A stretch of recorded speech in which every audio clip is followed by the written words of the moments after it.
This is Hardcore Minecraft, a version of the game where if you die, you lose everything. It doesn't matter how dumb the death is, it's permanent. And this was my first time surviving 100 days of Hardcore Minecraft. I loaded into a new world. I started by punching wood until I got enough that I could craft a pickaxe and a boat. Then I got a full set of stone tools. Not necessary, but I have no armor, so it can't hurt. I went into the ocean to explore a shipwreck, but instead I found a drowned temple, and I explored it for a buried treasure map, escaping the trident men on half health. I quickly made my way to the forest where I got some food, some more food, and more food. I spent the rest of the day smelting it, and when it was finally time for night to fall, I headed to a nearby village to camp out the night. This wouldn't be the last time I used the village though. Day 2. While searching for the buried treasure, I defeated an enderman and secured my first ender pearl. I continued onward to get the buried treasure. Then, because I needed armor, I set up a temporary mining spot. While underground, I somehow got lucky enough to find a block of raw iron, which has a 2% chance of spawning, and enough diamonds for a pickaxe and enchantment table.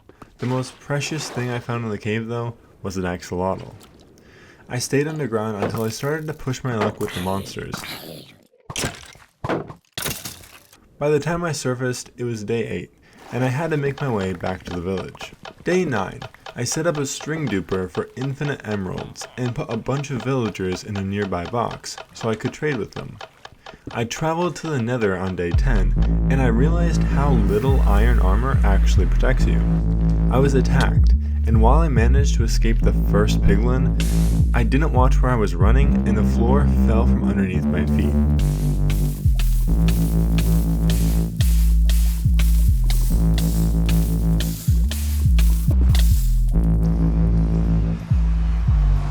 Day 11. After a narrow escape in the nether, I wanted to focus on getting armor more than anything. So I worked through the night on day 12, sorting my villager box to optimize the trades. Day 13 I tried to breed more villagers, and while I was more wealthy, space was slowly becoming an issue. With all my string, I needed to trade with the best villagers, so I journeyed out to gather sugarcane and leather, the resources needed to make a lectern. When villagers use a lectern, they become librarians, and with this I could trade emeralds for loads of enchanted books and become extremely powerful. I finished gathering the materials for lecterns on day 15 and was then chased home, almost dying right outside the village. Day 16, the villager grind continued, and I managed to get a villager to sell me a Silk Touch book. While it wouldn't protect me, it would help me in future build projects. Day 17, I worked into the night chopping down trees because I had a project in mind to give the villagers a new home. This wasn't safe though, as I was attacked by the deadly trio of a skeleton, creeper, and baby zombie. I had to hide in a tree so I could survive until morning. Day 18, in the morning, I started placing down fences. This would be the perimeter of the villagers' new home, and I worked well into the night. Day 19, I focused on leveling the ground. This would make villager transportation easier, and while I did make good progress, I got scared when it started to rain. When I woke up on day 20, I continued to work. It rained yet again, but this time with a fence as my security and a lawn full of torches, I didn't fear the night. I managed to make great progress, even setting up booths for my villagers to sell their items. I started day 21 by mowing down a creeper, which always feels nice. I spent the rest of the day fencing off a section where there was a steep drop-off, so no villagers would die.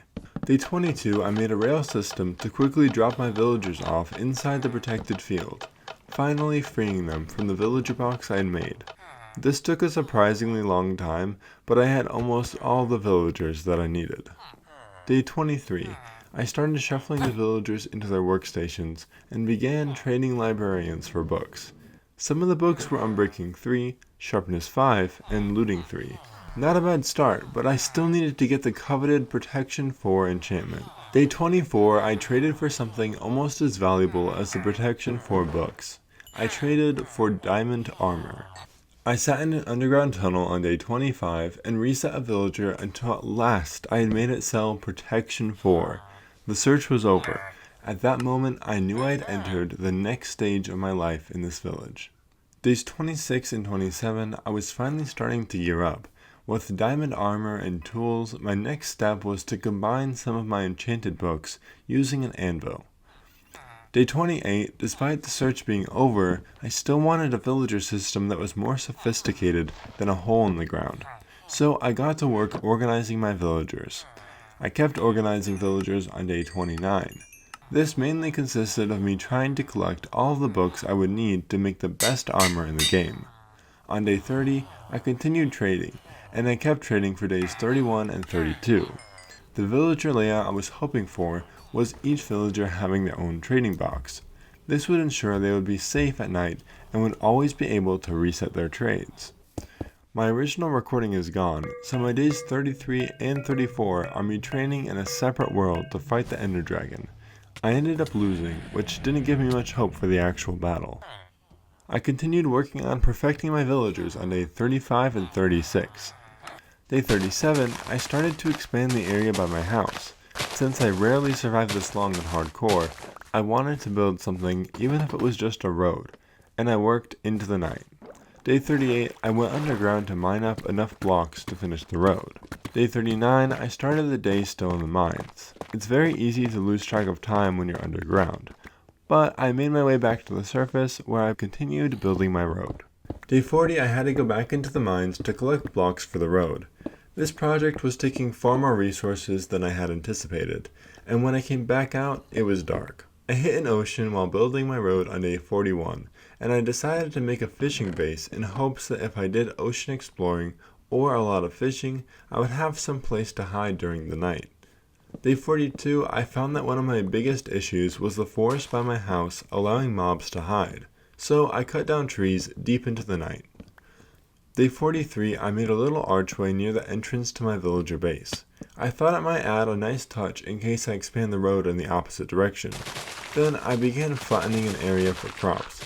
I don't know why, but I thought it would be funny to have a massive farm. I do something like this on most of the worlds that I play. Farming Minecraft has always just been so peaceful for me. I continued working on the farm on day 44, and I made a lot of progress. My farm happened to be right over the entrance to a cave, so I knew I'd have to venture down to place torches and spawn-proof it. Day 45 was just spent working on the farm. Carrots might not be as good as potatoes, but they're something. Day 46, I continued focusing on the farm. I wanted this to be massive. Still though, I didn't think it would take more than a couple days. Day 47, I would have worked on the farm, but I got distracted while trying to get the sniper duel achievement. But every time I did it, the skeleton would either burn up or disappear. Day 48, I finally finished the carrot farm. I want to eventually make a semi-automatic storage system, but I can't worry about that right now, because after my farm was finished, I realized it was almost day 50, and I wanted to defeat the Ender Dragon. So I spent the remainder of the day collecting books so I could finish my armor set before I left for the dragon battle. On day 49, I finished placing the carrots, and I made the first part of the storage system.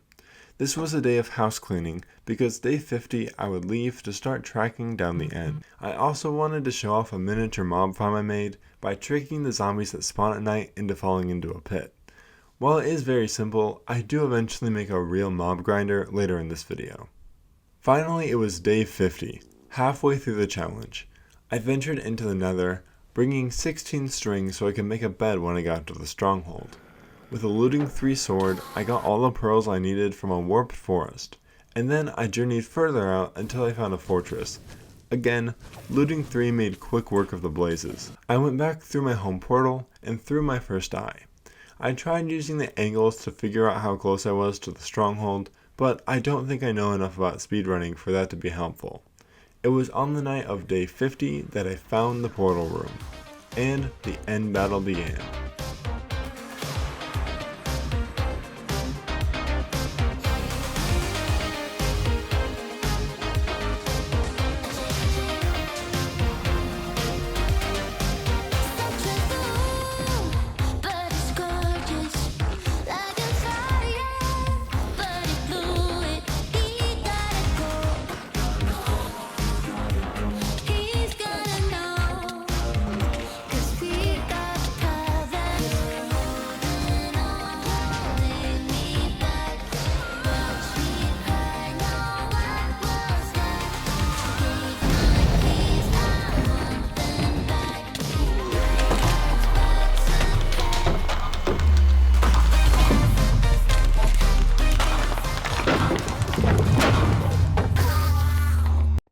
Day 51, I was on my way to the end city.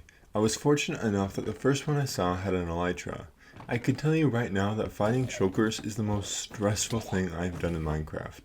Even in normal mode, because if you die, your stuff is stranded on the outer end islands.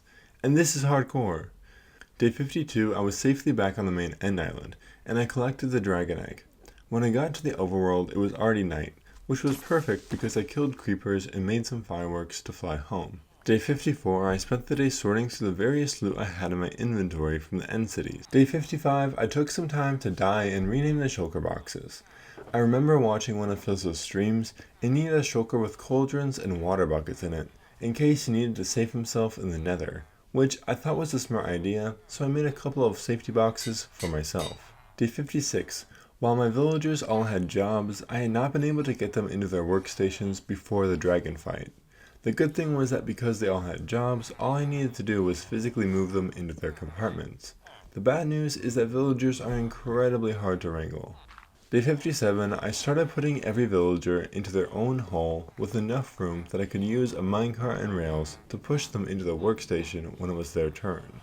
Day 58, I spent the day in the mines. I wanted to get a few more rails for the villagers, but I ended up getting a little bit extra because I have Fortune 3 and Silk Touch. On day 59, I realized I had a variant of most of the ores, so I set them down for display.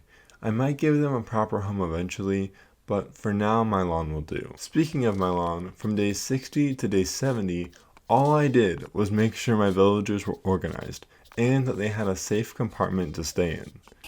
I barely survived the end, and I have the villagers to thank for that. On day 71, I was busy exploring to make sure I had all of the remaining ores, when a zombie in full iron stole my deep slate iron ore. Instead of killing it, I decided to lure him to the surface and trap him in a boat. By this point, it had turned into a drought, making it even cooler. I took down the cords in case I wanted to come back and do anything with him. On day 72, I returned back with the new blocks to add to my collection. I wonder how many days it will take to get deep slate emerald ore. It was back to exploring on day 73 for a place to build a mob farm. I need a mob farm for resources like gunpowder and bones, so I can use my elytra and make bone meal for my farm. Day 74, I did more exploring, and while I didn't find a location for the mob farm, I did find an ice spikes biome, which is useful for my carrot storage because if you don't know, items will slide on ice. Day 75, I gathered the resources I needed to make the mob grinder. I knew the design was going to be extremely simple because I didn't trust myself to not die while building something as complicated as a raid farm. Day 76, there was more preparing because I would need a lot of resources like trapdoors.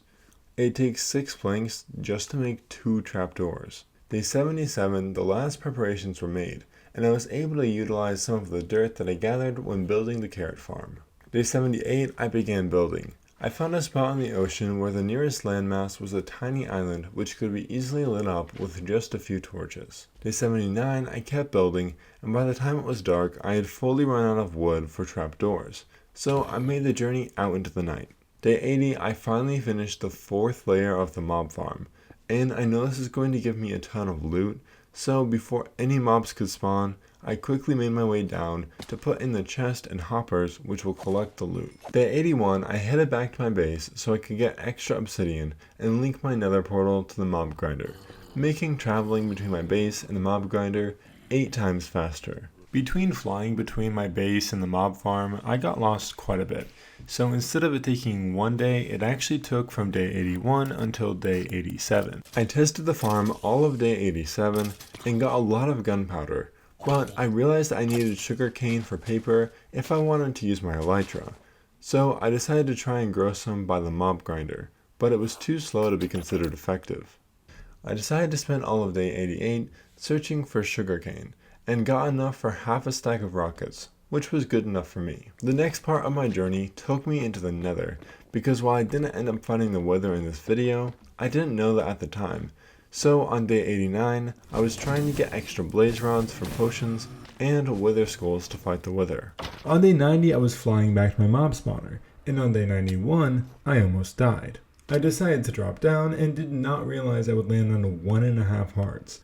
On the bright side, I got free mud to make mud bricks. Day 92, I made it back to my base and tried to finish up the Carrot Farm's sorting system, but I was a little lost on how to build it, and my shovel was about to break. Day 93, I tried to fly back to my mob grinder, but I didn't know what the coordinates were. Day 94, I used the Eyes of Ender to locate the stronghold, and the mob grinder was right by it. I did not expect that method to work, but hey, I'm not complaining. Day 95, with the end of the 100 days coming up, I had an idea.